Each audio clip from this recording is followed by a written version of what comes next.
Hi, I'm Kathy Lincoln, and I'm a BERNINA ambassador, and I'm going to show you the new 770 Quilters Edition Plus. And it has a lot of features that if you already own a 770, you can get the upgrade and get these features, which you just won't get this really big screen. So some of those features are on the sewing side. You get foot recognition, and it will remember, and you'll be able to program in your feet. You will have something that's called history. History is wonderful.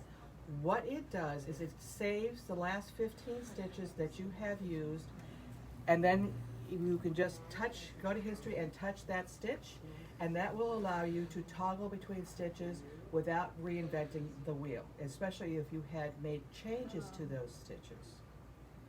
Also, there's BSR3. Now, BSR3 is one of those features on the Q20 and Q24 that allows you to baste your quilt. I wouldn't baste a large quilt, but a small quilt or a placemat or something on that scale. It allows you to select the size of your basting. And then there's something called Kickstart, which is using your traditional back kick of your foot pedal to start the machine and then to let it go, and then you touch it again. What that does is it does disable the needle up, needle down function of your back kick. But you still have the ability to use your foot to start, so you can leave both hands on the quilt to make sure it's exactly where you want it. Perfect. Now on the embroidery side, which I'm going to show you some of those features today, you have a lot of new high-end features. You have this new module that is quieter and faster. They have upgraded all the technology, because who doesn't like upgraded technology? It will now recognize multiple formats. You have pinpoint placement. You have group and ungroup. You have undo, redo. You have resequencing. You have more quilt in the hoop designs, including foundation piecing. You can foundation piece in the hoop. It's a lot of fun. And you don't have to be very accurate. It takes care of that all for you. And you also have something that's called word art. Word art allows you to space out your letters or to curve your letters. And that's really helpful because in some alphabets, the letters tend to run together, and this allows you to space them out. Or if you want to just make something curved and pretty. We're going to do the curved function today. So what we're going to work on is I'm using the Cozy, Warm and Cozy Mug Cozies. That's what these are here. You can see it goes around my coffee mug quite nicely. And there are all kinds of other designs. And I'm going to let them do the heavy lifting on the digitizing, because you can use their digitizing to now create your own. Since we now have ungroup, regroup, and resequencing. So let's get started on changing a design. So I have this design in the machine. And you can see it on the screen. It's on the screen, it has everything there. What I'm going to do is I'm going to go to my little information eye, and I am going to scroll up until I get to ungroup. And what ungroup is going to do is it's going to split it all apart. So now it's all apart. And I'm going to delete the parts that I don't want anymore. I'm going to save the parts that I want to use. So I need this outline here, and I need the first and I need the second, but I don't need the third level. So I'm now going to delete that. It's going to ask me, do I really want that? Yes. I'm going to go up to this one here and delete it as well. And I will tell you, this does not change, and there's one more I need to delete. This will not change your base design. You will still have the original design. So now what I want to do, I'm going to make sure I have this, that, I want that one, I want that one. Now I'm going to add, because I want to put my letters in. So this is using my USB stick. I now need to go to my machine. I need to go to my letters. I need to choose this cute alphabet. And now I'm going to type in, using upper and lower cases, Judy. And I'm going to click on yes, that's what I really want to do. And you'll notice it's in the wrong direction. I needed to turn it. So I'm going to go up here to rotate, and I'm going to rotate it 270 degrees. I'm going to go back to my little eye, and I'm going to go to word art. And I am going to turn it so that it's 20, it's at 20. And that's following the curve of my outline of my project.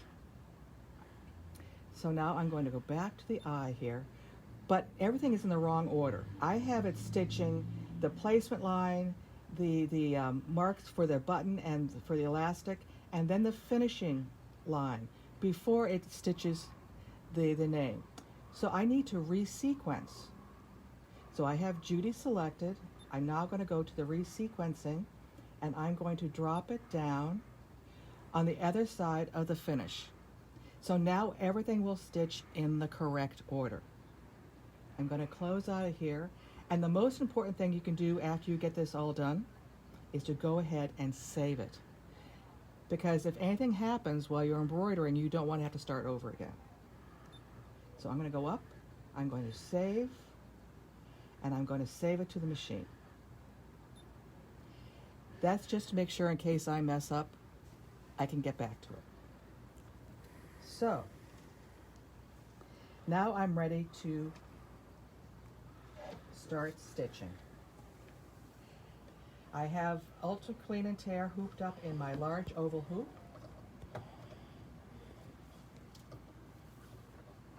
Oops, I forgot I have to let it do its shimmy first. Now let me put it down.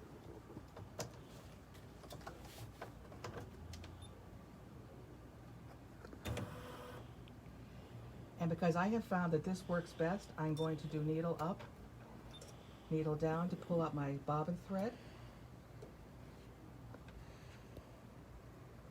And now it's ready to start.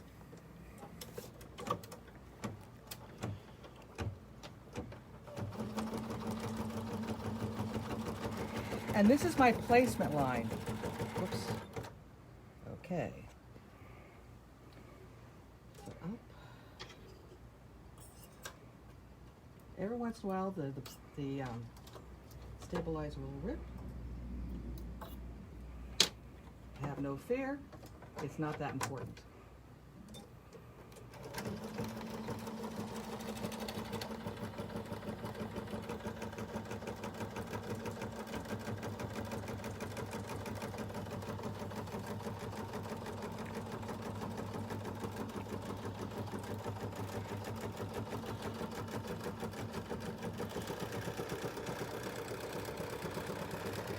And you can hear how much quieter this module is than the traditional old module.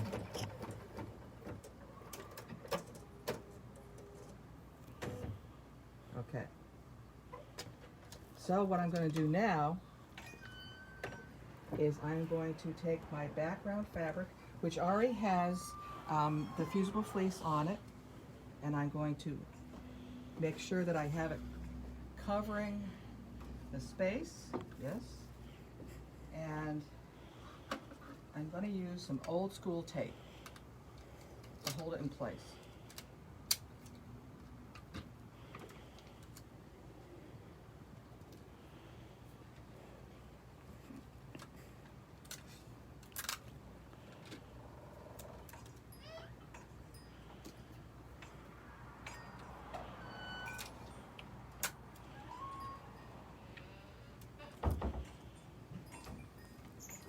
I just need those 3 pieces to hold it in place.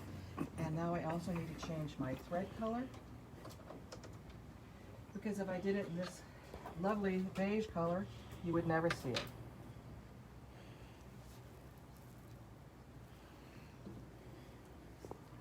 Actually, you know what? I forgot. I don't need to change it yet. I have to do the placement lines first. So let's put it back in. It doesn't take that long to thread. What it's going to do now is it's going to give me 2 placement lines. It's going to give me a placement for the button, and it's going to give me a placement for the elastic. This is done completely in the hoop. Now this design is the free design for October. When you buy $79 worth of designs from OESD, and there is a link on our website on the BERNINA page if you can't find it. Now I change my colors.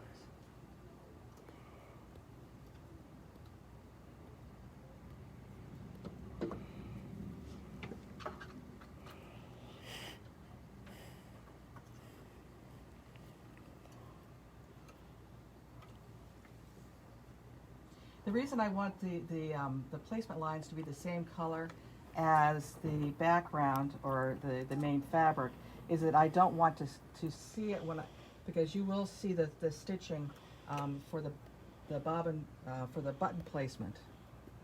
Okay.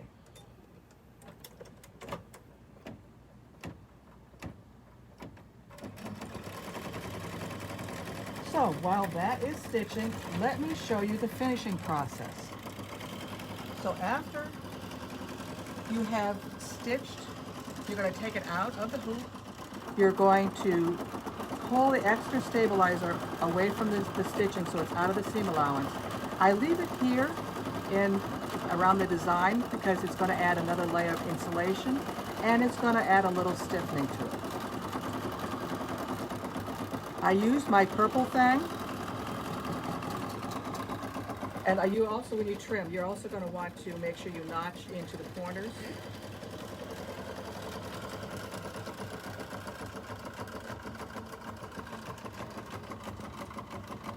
And then you're going to turn it.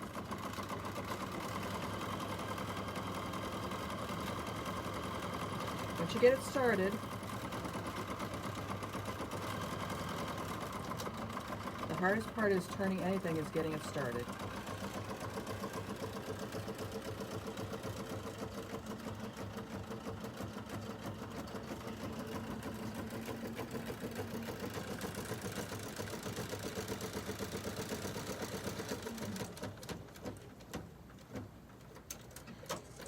Whoops, okay, I have broken thread. Up. No wonder.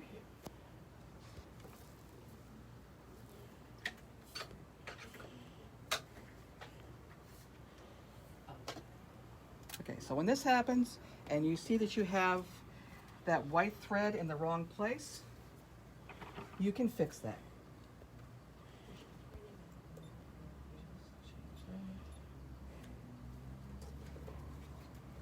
Nothing is uncorrectable, and I don't have to start over again. I'm going to go to my resequencing control, and I'm going to back up. And I'm going to start it again.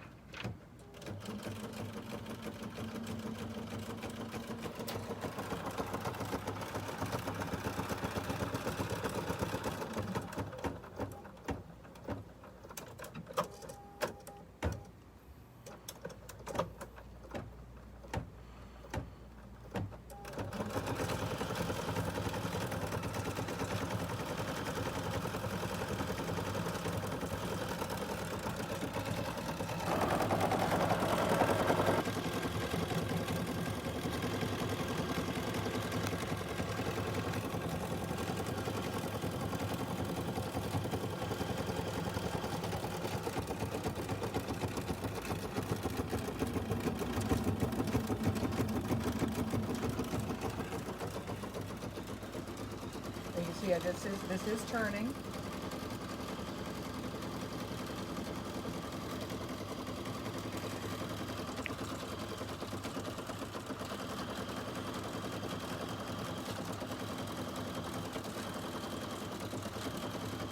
Here we go.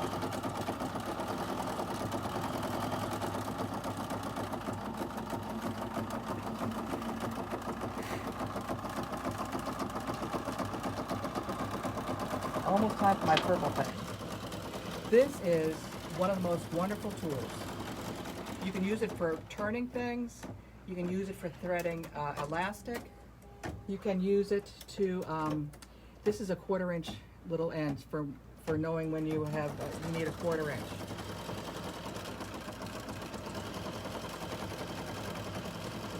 I'm gonna poke out my corners.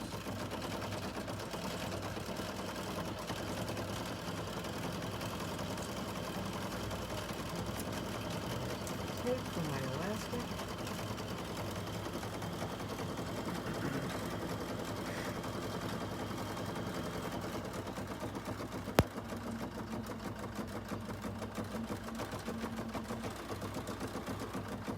There's a little pointy end, and get those points to come out.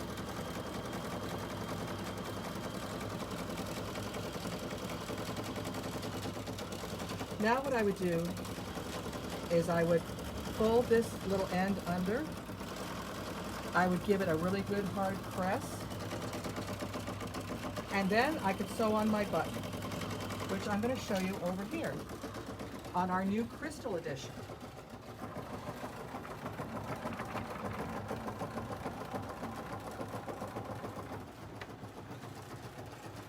I have my number 18 foot on.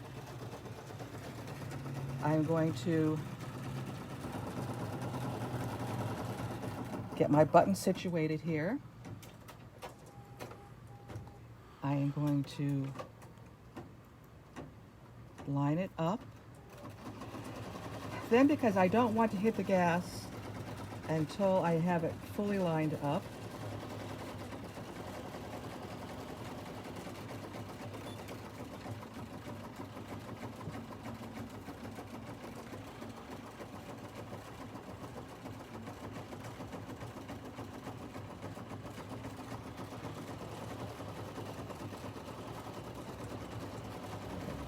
I want to make sure that it clears and it goes into, there we go, we're good.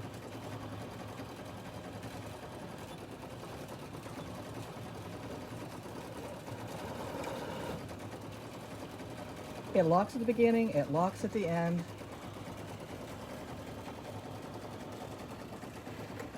And now all I have to do is cut my threads, and this one is done. And this is open here. I didn't bother to even hand whip it down, because the button, the sewing on the button is going to hold it in place. If it bothers you, you can hand whip it, but I'm not going to bother. I don't think it's necessary. So, let's see where we are on here. We're almost done with the lettering. We're almost ready to put our elastic in and to go ahead and put our back on. Okay. So now we're going to fold our elastic in half, and it's really hard to see, but I do have a placement line.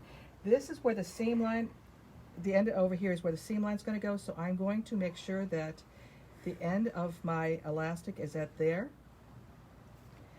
and I'm going to put a little tape to hold it in place, because I don't want it to move.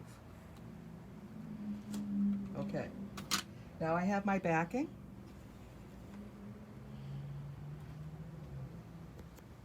It goes down face, right sides down. I am going to change my thread so it's more the same color as my fabric.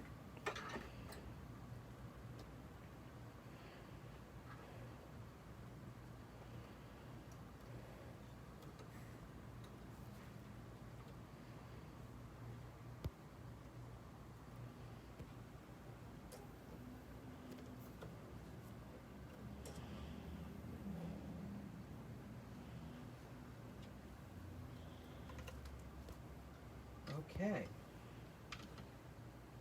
I also need to make sure that I tape my backing fabric down.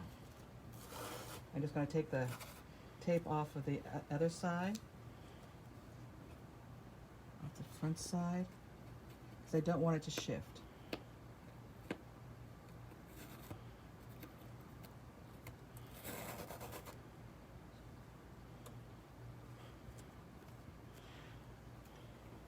And that doesn't look like it's going to be very good, so I'm going to add another piece.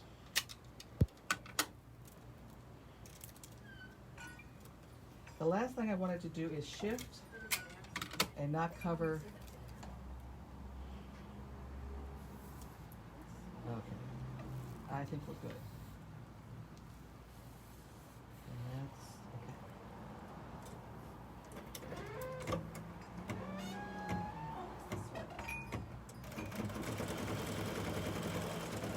Now you'll notice that as it's stitching, it has this little neck. When you go to trim this, and I will go ahead and trim this one out to show you, since I didn't show you how to trim on the other one, that you want to make sure that you don't cut off that neck. That neck is very important. That is this piece here that gets tucked under, so that you have a finished edge. And you can see this really needs a good press. Finger pressing is not going to do it. This is where a steam iron is your best pal.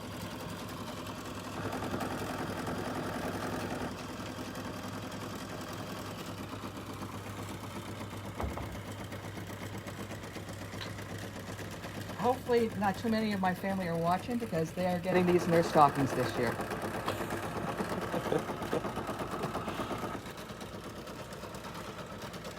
We're going to get a holiday and a name. The fabric that I'm using, this is called Essex. It's a wonderful linen-like cotton, and it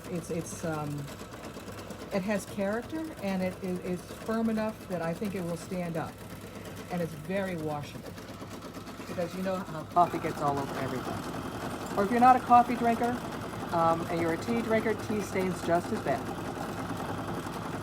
These will go around regular mugs as well as your travel mug. Okay, this is now done.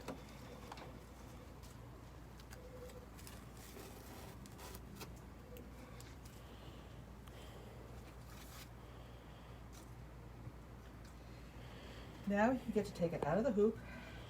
Don't take it up for this point. It would be a disaster. You'd never get it hooped back up.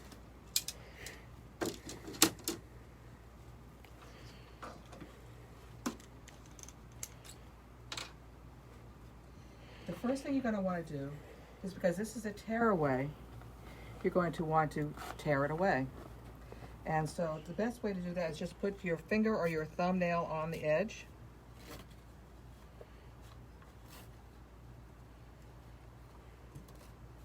And get it started. Like I said before, I'm going to leave the stabilizer in here. I am going to take it away from here because I don't need it in the seam allowance.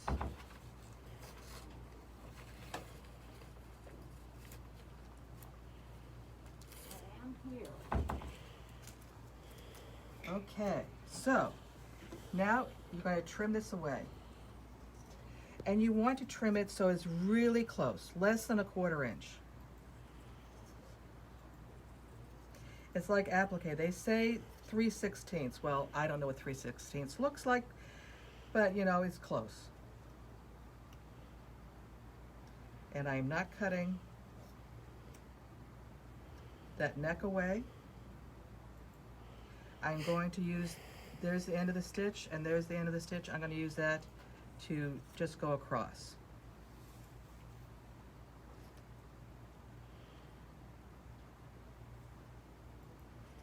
And any stray threads you see, cut them off.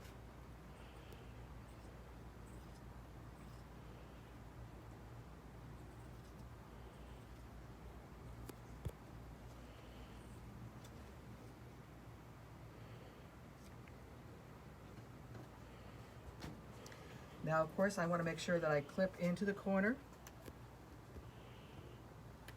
And now I'm ready to turn. And I won't make you watch that again. But anyhow, this is very easy. It's all done. All I need to do now is sew on the button. So now it's time for my shameless self-promotion. I am leading this class next weekend. This is a test drive of sergers. We are going to be doing pin tucking, flat locking 2 ways.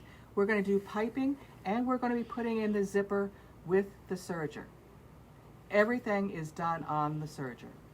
I hope to see you there, and that's all for today. Thanks a lot. Have a great day sewing.